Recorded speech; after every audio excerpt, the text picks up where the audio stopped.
Did you know studies have shown that fertility treatment is as stressful as an oncology diagnosis? Think about that. I bet if you knew that, you'd be more supportive to a friend who you knew was going through fertility treatment. In this video, I'm going to be telling you all about how to support a friend who's going through fertility treatment, the do's and the don'ts. In order to support a friend, you need to, of course, be able to know what's going on. So your friend has to first be open with you and tell you what's going on in their life. And so if a friend confides in you, that really means that they want your support. No matter how big or small, they're reaching out to you, they're making that initial step. Okay. And so when you're talking with your friend, you should let your friend really kind of guide the conversation so you can kind of learn where their headspace is at and how to best support them moving on. It's also important to just listen to your friend.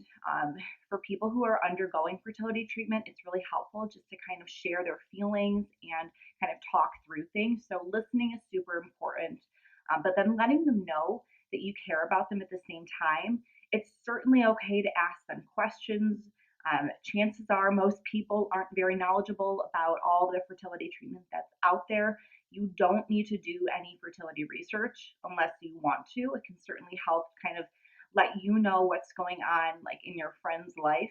But you don't have to do research. Asking questions is, I think, a really great way to even show that you're curious about what's going on, and also it'll inform you on how to support them.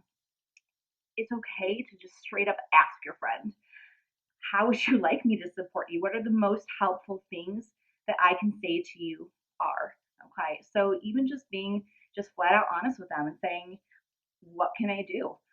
There's nothing wrong with that. I think every person going through their experience is very different. And what I think was really helpful for me might be very different than somebody else. So you can certainly ask them if you feel comfortable to do that. But what you don't want to do, you don't want to try to like solve their fertility problems. That's what doctors are for. Doctors are going to be the ones to present the different options for them. And ultimately, it's up to your friend and their partner to really decide what's best for them. So you don't need to try to solve anything. It's just your role to kind of be supportive when your friend needs you, which is sometimes hard to determine when they would need you, right? So I'll talk to you about that later on so you can kind of figure out a good way to support them, a good frequency that is. You don't want to give what I call empty support. So some people might tell you, oh, I'm thinking about you, I'm here for you, but then they might actually never follow up with you again to do anything about it. I'm thinking of a particular example where, somebody had reached out to me and they flat out said, how are you? My response was, I'm struggling. And the response that this person gave back to me was, oh, I'm so sorry. And that was it. The person never picked up the phone to call me. The person never texted me back to see how I was. So I call that empty support. On paper, it looks like they're trying to support you, but they really didn't do anything to do that, if that makes sense. So don't give empty support. It just really lets you know who your support system is and is not. Something else that's really important is to watch out for what I call triggering language. So, for every person, this can be a little bit different. For me, triggering language was finding out that other people were pregnant. And so, you don't want to go up to your friend who is going through fertility treatment and say, hey, guess what? Look who's pregnant. Or, like, this is what I know is going on about this person in their pregnancy. You don't want to know that. Like, obviously, if you're undergoing fertility treatment, that is your goal. That's, your intended outcome, but you're not quite there yet. So hearing anything about somebody else's pregnancy is really, really hurtful, no matter how close that person is to you or far. Now, this can also be really hard if you yourself are a friend to someone who's going through fertility treatment and you're pregnant. You might be thinking, well, I'm certainly going through a lot on my own. How do I support my friend who, is also going through something very heavy, but very different at the same time? So you want to be cautious. Like, if you are pregnant, you don't want to really be complaining about your symptoms or what's going on in your world to the person who is trying to become pregnant. So watch out for that triggering language. People going through fertility treatment are very, very sensitive. So just please be mindful of that. And also, don't wait for your friend who's undergoing fertility treatment to reach out to you subsequent times to kind of tell you how they're feeling. If you want to be a supportive friend, you really need to just initiate the support that you want to give to them. Okay. It feels really awkward for you to have to kind of reach out to someone and say, hey, how's it going? And then for them to then say, oh, how are you doing? Or like, I've been thinking about you.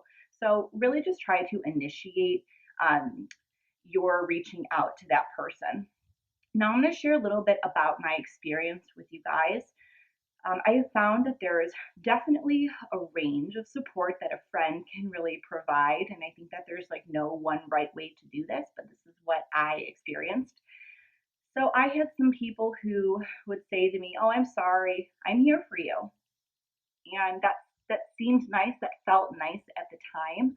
But then I never heard from those people again. And I've been undergoing fertility treatment since the beginning of May. So to not hear from a person again after that point, I mean, I've been going through a lot. So you can only think about what that says about a person when they don't reach out to you after you've been going through something for such a long time. Some people would send me things, which seemed nice in that moment. It was like a really kind gesture. But then those same people never again asked me how I was. So it felt like they had kind of forgotten about me and didn't care to find out how I was after it. It was like they had sent a gift to me and they had done their part, and their job and being a friend ended there at the gift. And so in the moment it felt supportive, but like long term, it was not. It was like short term, and it really wasn't something that I felt like was sustained support by any means. But very few people consistently supported me. And I think that this is so important to kind of share with people because people don't know how to necessarily support somebody who's going through so much in their life, like going through their fertility journey, because every person's process is completely different. I had a couple of friends who would text or call me about like once a month, and I felt like that was really helpful because it let me know that they didn't forget about me. They, even if they were just kind of like checking in to see how my process was going that month, I felt like that was really helpful.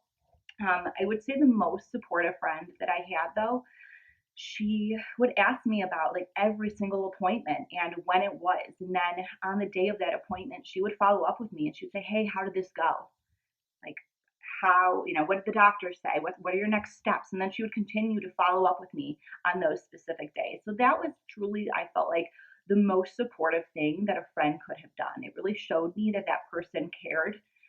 They really followed my journey and were there for me like the entire time. So when you're thinking about how do I want to support a friend, think about like if you were in their position, would you want somebody to kind of just check in with you one time and then never hear from them again? Would you appreciate if somebody just sent you something and then again never heard from them again? Or would you appreciate somebody who really was consistent and checked in with you again and again and again because that showed you that they cared? And for me, this is what stood out to me in a very positive way. Now, along my journey, I received many comments that I felt like were just very hurtful. People never, I think, intend on hurting anyone's feelings, but I think it's just kind of something that's pretty natural. So here are some things that you should not say and you should not do. I want to make that very clear. Don't do these things.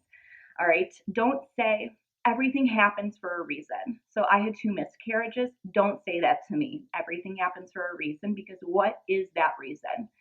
To somebody who's experiencing pain and loss, that is like the worst thing that you could just say to a person.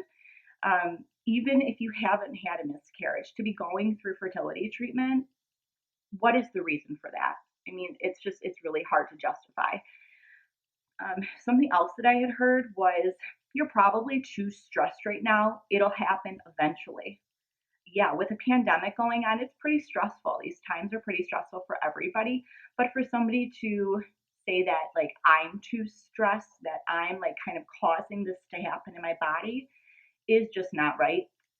don't say that to a person. I mean, I think they're trying to be optimistic by saying it'll happen eventually, but the bottom line is you don't know when it'll happen. That person who's undergoing treatment wants it to happen immediately, and it's not, so it's frustrating. Do not say, it's a good thing you weren't too far along with your pregnancy. So, again, I had 2 miscarriages, and that was something that was said to me. It's a good thing you weren't too far along. Like, is there ever a good time for that to happen to a person? I mean, if it were early on or, late into the pregnancy, like there is no good time to experience that type of pain. So just don't say that to a person. It's just pretty heartless. Um, Another thing somebody had said to me was, "You're young. You're going to be fine." Okay, well, yeah, I am young, but you don't know if I'll be fine. You don't know what I'm going through, or maybe you do, but who are you to say that I'm going to be fine? Because maybe one day, I will be, but right now, like here and now, I'm not fine. So don't say that. Somebody else had said to me, it'll happen when the time is right. And to that person, again, I think that they're trying to be supportive, but who are they to say when the time is right? For me, like this is something that my husband and I have been wanting. So for us, the timing was right. So for you to say that is really just hurtful. Like it was right for us. It is right for us. So don't say those things. And then the last thing that really stood out to me was just relax. Like, okay, like you think I don't try to relax every day, but when there is something going on in your body that you are so uncontrol over, how do you tell a person just relax? Like, relaxing isn't going to fix everything. Yeah, stress definitely affects things, but that's not going to prevent everything from happening. Okay. So those are things that you don't want to say to a person. You also shouldn't complain about, like, if you're pregnant, about your own pregnancy to the person who's trying to become pregnant. That's very, very hurtful. If you're a parent, you don't want to complain about like your parenting moments or maybe challenging times that you're experiencing with your children to a person who's undergoing fertility treatment. Again, that is their end goal. They want to be pregnant. They want to have a family. Okay. And so for you to complain about these things to your friend is very, very hurtful. And lastly, don't go around telling your friend's story. It's private. Now, I've chosen to make my story public, but I didn't make it public right away. Like, I've been undergoing treatment for a very long time, and it wasn't until recently that I decided to speak out about what was going on to me. And that's my choice. If somebody else wants to do the same thing, that is their choice. It is not up to you to go around telling other people, hey, guess what's going on with Rachel? That's none of their business. So please just respect what they're telling you. Now, with all the things that you shouldn't say and you shouldn't do, there are things that you can do and that you should do. Okay. So I recommend, if you want to be a really supportive friend, that you should text that person at least once a month. You can call that person at least once a month, just checking in to see how they are. And you can say to them, like, how have you been feeling? How are you doing? Like, what's the next step in your process? Or when's the next appointment that you have? Okay, asking those simple questions will give you so much information about what's going on in your friend's world in that moment. Okay, and so you will be able to support them. And truly, by just asking those basic questions, it tells your friend that you truly care about them. You're not forgetting about them. Um, Also, if you want to be even more supportive, continue to follow up with your friend. Once you know they have an appointment, ask them how that appointment was. Keep repeating that part, okay, that step, and follow them along with their entire journey because the truth is your friend needs you more than you know. All right. I hope that these tips were really helpful for you. I hope that you could be the supportive friend that your friend, wishes that they could have. And so good luck to you. Good luck to your friend. Don't forget to subscribe. Give this video a thumbs up if you thought it was helpful. Post a comment below if you have other suggestions, and I will see you in my next video. Bye.